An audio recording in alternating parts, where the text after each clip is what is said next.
This week's podcast is sponsored by thejoyofplants.co.uk.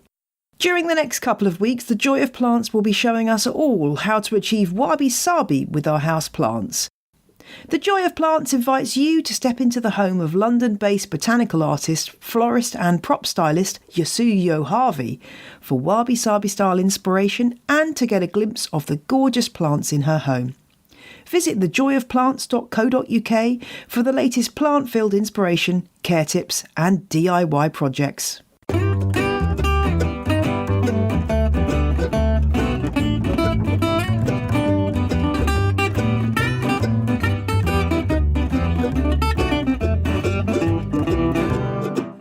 And so it's part 7 of On the Ledge podcast's special week of short mini episodes featuring trailing plants. And today is the turn of Epiphyllum anguliger. Yes, the first challenge with the fishbone cactus is mastering its Latin name.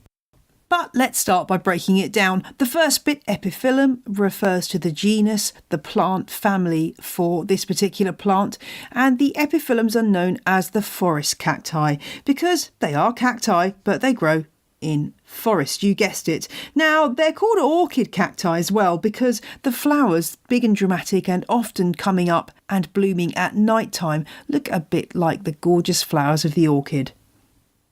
And anguliger, well, that means angle bearing, and that refers to the flattened stems which have a zigzaggy pattern. Some people call it rick-rack, which is, well, I had to actually look this one up, but rick-rack is defined on Wikipedia as flat, narrow braid woven in zigzag form. So if you know what rick-rack is, then you'll know what an Epiphyllum anguliger stem looks like. These epiphytic plants grow on trees in Central America, and when we're growing them in our houses, they do look best in a hanging pot or hanging from the ledge because they just flop over if you try to grow them in a regular way. Likewise, well, this one will cope with a bit of shade. It doesn't need even bright light all the time, and definitely keep it out of direct sunlight at all times. I have to admit to having struggled to keep this plant happy in the time I've had it, which is probably about 2 years now. I found the key to success was switching over to a self-watering pot.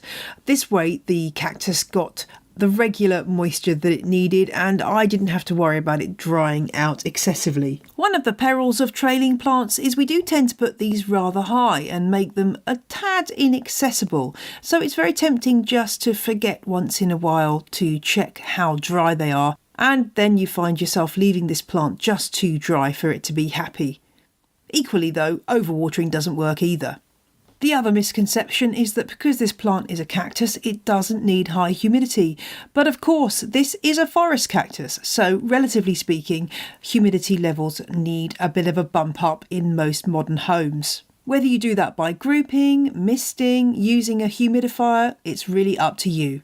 In the summertime, normal room temperature, anything from sort of 16 to 20 odd degrees centigrade, will be absolutely fine. During the winter though, if you want it to flower, you are going to have to give it a bit of a cool spell, as is the case for many orchids. So if you can, move it to somewhere frost-free, but where you might be getting about 12 degrees centigrade, so that's about 52, 53 degrees Fahrenheit.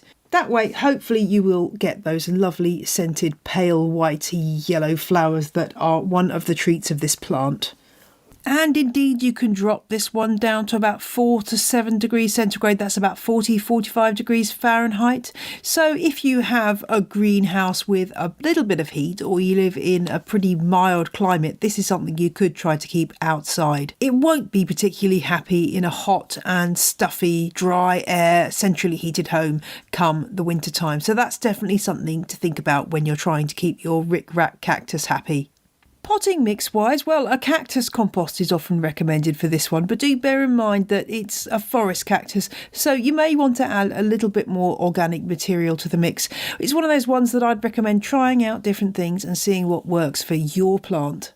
Just remember, whatever potting mix you do use, it should be well drained. Avoid letting this one sit in a waterlogged pot because that will be its death knell.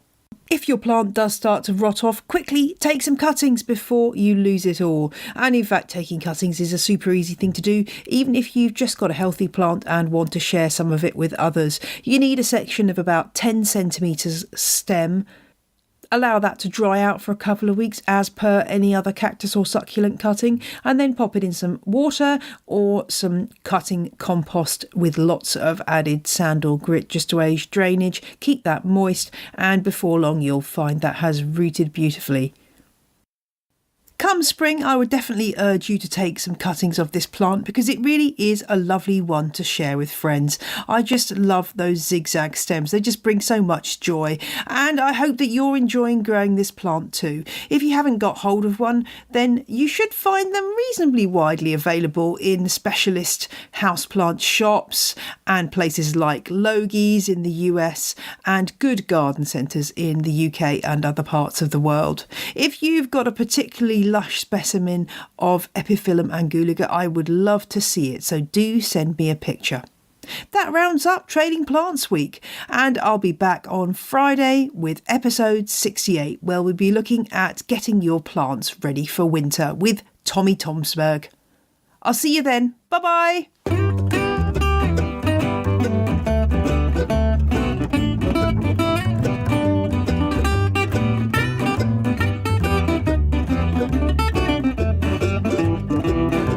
The music you heard in this episode was Roll Jordan Roll by the Joy Drops, licensed under Creative Commons. See janeperrone.com for details.